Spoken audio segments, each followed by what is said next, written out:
হাতে ডালের পাতে যদি এইরকম চাল কুমড়োর পুর ভরা যদি এরকম একটা যদি রেসিপি যদি থাকে না, তো দারুণ জমে যাবে। তো চলুন পুরো ভিডিওটা দেখতে থাকুন।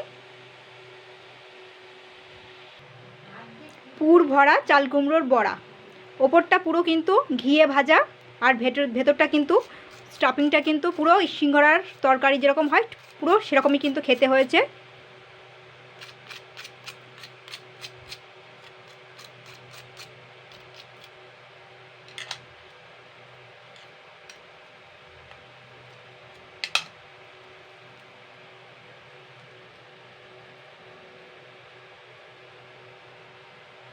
নমস্কার বন্ধুরা, আমি Priyanka, welcome back to my channel. বন্ধুরা, আজকে আমি বানিয়ে দেখাবো চাল কুমড়োর বড়া, চাল কুমড়োর পুর ভরা বড়া তৈরি করে দেখাবো। তো এখানে কিন্তু আমি আধঘানা এক টুকরো কিন্তু চাল কুমড়ো নিয়ে নিয়েছি, দেখতে পাচ্ছেন।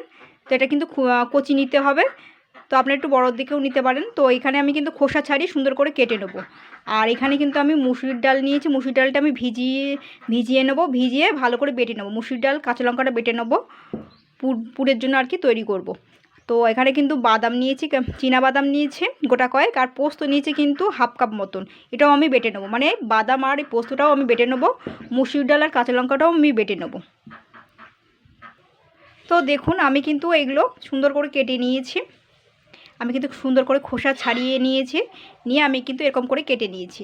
দেখুন মধ্যিখানে একটুখানি ফাঁকা রেখে দিয়েছি পুরটা দেওয়ার জন্য।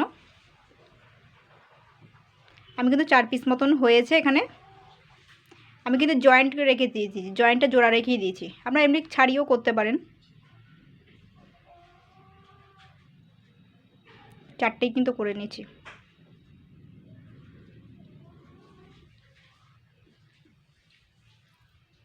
আর এখানে কিন্তু মুসুরির ডালটা বেটে নিয়েছি, কাঁচা লঙ্কাটা থেতো করে নিয়েছি, চীনা বাদাম আর পোস্তটাও কিন্তু আমি বেটে নিয়েছি।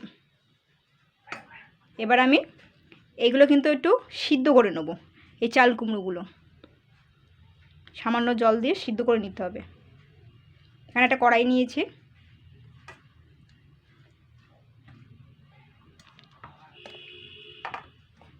সামান্য জল দিয়ে একটু সিদ্ধ করে নেব, এই জলটা দিয়ে সিদ্ধ করে নেব। এতে কিন্তু এমনি জল বেরোবে চাল কুমড়োটা দিয়ে। দেখুন কড়াইটা কিন্তু বসিয়ে দিয়েছি, সামান্য একটু নুন দিয়ে সিদ্ধ করে নেব। আপনারা চাইলে হলুদও দিতে পারেন। এগুলো কিন্তু সুন্দর সিদ্ধ হয়ে গেছে। এবার আমি এগুলোকে কিন্তু তুলে নেব, একটি পাত্রে তুলে নেব। আমি কিন্তু সুন্দর করে উল্টে পাল্টে কিন্তু খুন্তি দিয়ে নাড়াচাড়া করে নিয়েছি। এবার সিদ্ধ হয়ে গেছে, এগুলোকে এবারে তুলে নিতে হবে।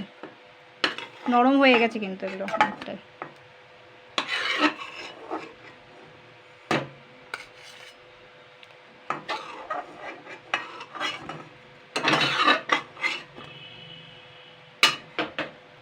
এবার আমি এই কড়াইতে কিন্তু পুরটা তৈরি করব।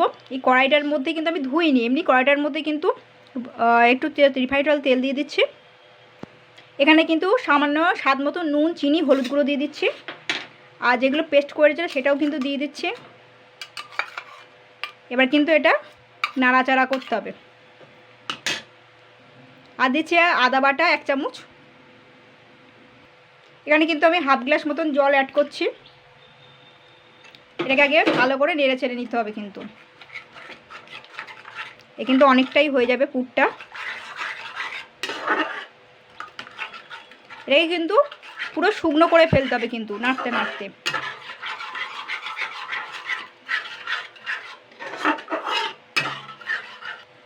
তো বন্ধুরা, আমি কিন্তু এখানে বেশ খানিকটা কিন্তু তেঁতুল নিয়েছি, তেঁতুলটা কিন্তু গুলে নিয়েছি, টক জল বানিয়ে নিয়েছি। আপনারা এটা দিতেও পারেন, না দিতে পারেন, কিন্তু পুরটা কিন্তু দারুণ লাগবে খেতে।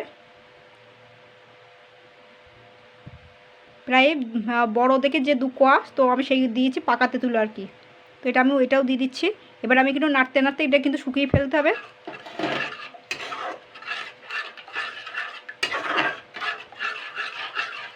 আমার কিন্তু পুরটা কিন্তু হয়ে গেছে।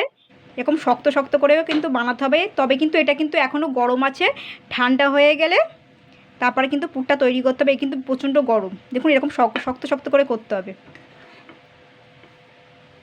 জলটা টানিয়ে নিয়ে।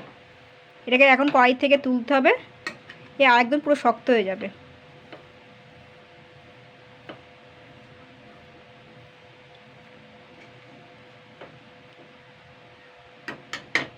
দেখুন দেখুন বন্ধুরা, আমার কিন্তু সমস্ত কিছু কমপ্লিট হয়ে গেছে।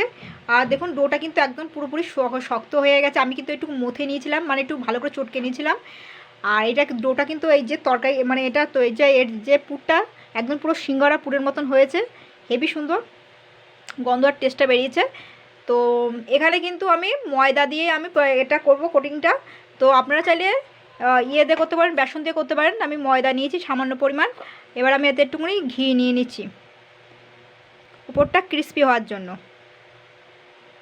আর ঘি একটু ফ্লেভার আসবে, খেতে কিন্তু ভালো লাগবে। সামান্য একটুখানি নুন দিচ্ছি। এবার আমি এটাকে আগে একটুখানি মেখে নেবো, তারপরে অল্প অল্প জল দিয়ে একটা হালকা ব্যাটার করে নিতে হবে কিন্তু।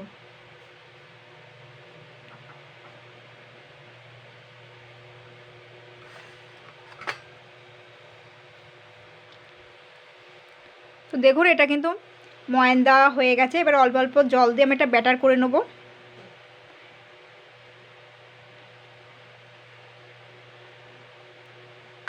ব্যাটারটা যেন এই জলটা যেন বেশি না পড়ে, অল্প অল্প জল দিয়ে একটা ব্যাটার করে নিতে হবে কিন্তু।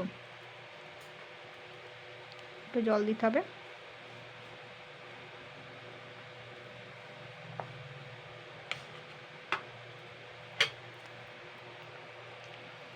তো দেখুন আমি কিন্তু ব্যাটারটা কিন্তু করা হয়ে গেছে।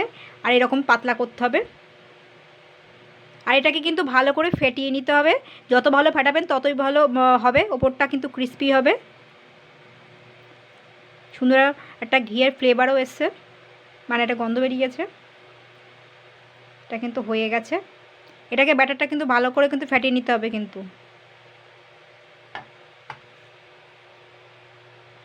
এটা কিন্তু হয়ে গেছে। তো দেখুন এবার আমি কিন্তু হাতটা ধুয়ে পরিষ্কার করে নিয়েছি। এবার আমি এখান থেকে কিন্তু অল্প অল্প করে পুর নেব।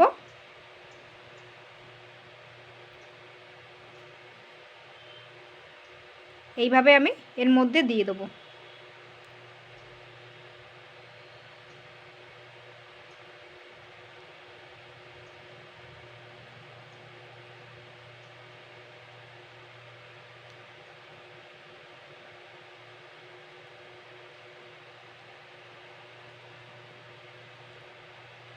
আবার একটু নেব অল্প করে।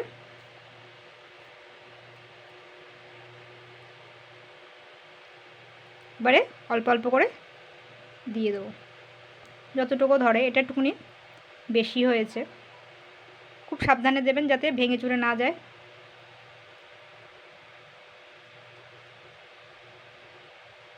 সেট করে দিতে হবে।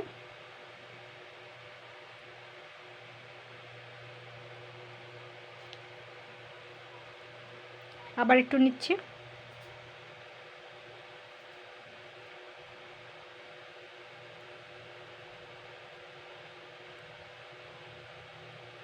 এইভাবে কিন্তু আমি করে নেব। আর আর যেটা আছে, তো দেখুন সবগুলো কিন্তু আমার তৈরি হয়ে গেছে।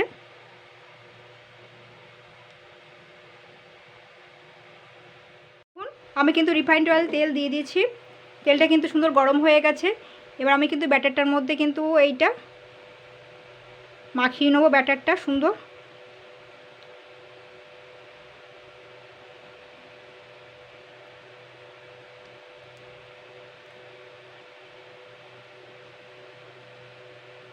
এবার কিন্তু আমি দিয়ে দেবো। তেলটা কিন্তু সুন্দর গরমও হয়ে গেছে। এবার আমি দিয়ে দেবো।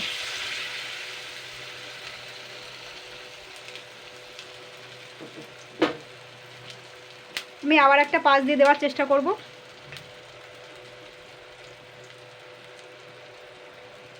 ভালো করে ময়দার ব্যাটারটা কিন্তু আমি লাগিয়ে নিচ্ছি।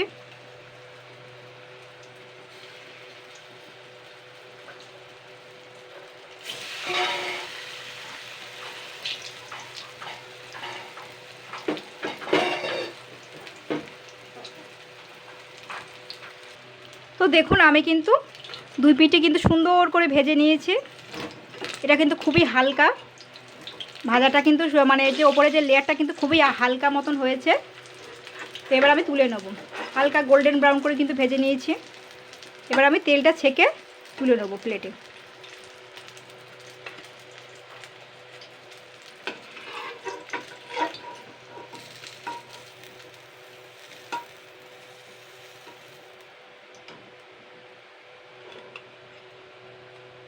আমি কিন্তু আবারও পরে দুটো দিয়ে দেবো, একইভাবে কিন্তু ভেজে নেব।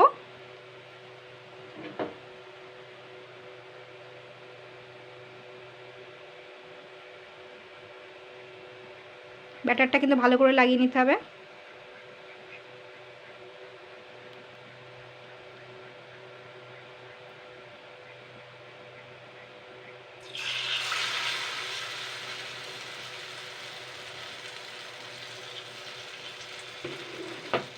আমি কিন্তু আবারও একটা দিয়ে দেবো।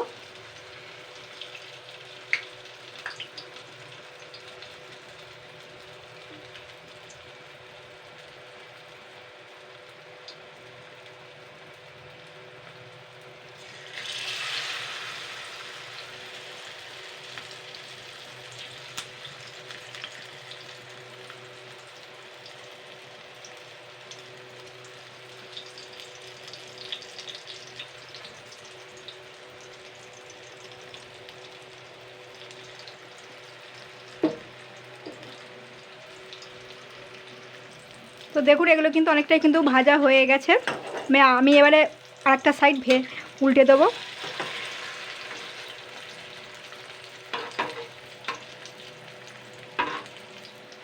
এটা এখনও একটুখানি কাঁচা আছে, একটু ভাজা হবে তারপরে হালকা। তো দেখুন আমি কিন্তু উল্টে পাল্টে সুন্দর করে ভেজে নিয়েছি। ভাজার গন্ধটা কিন্তু খুব সুন্দর বেরিয়েছে, পুরো ঘিয়ে ভাজা। তো এবার আমি তেলটা ছেঁকে কিন্তু সব তুলে নেব।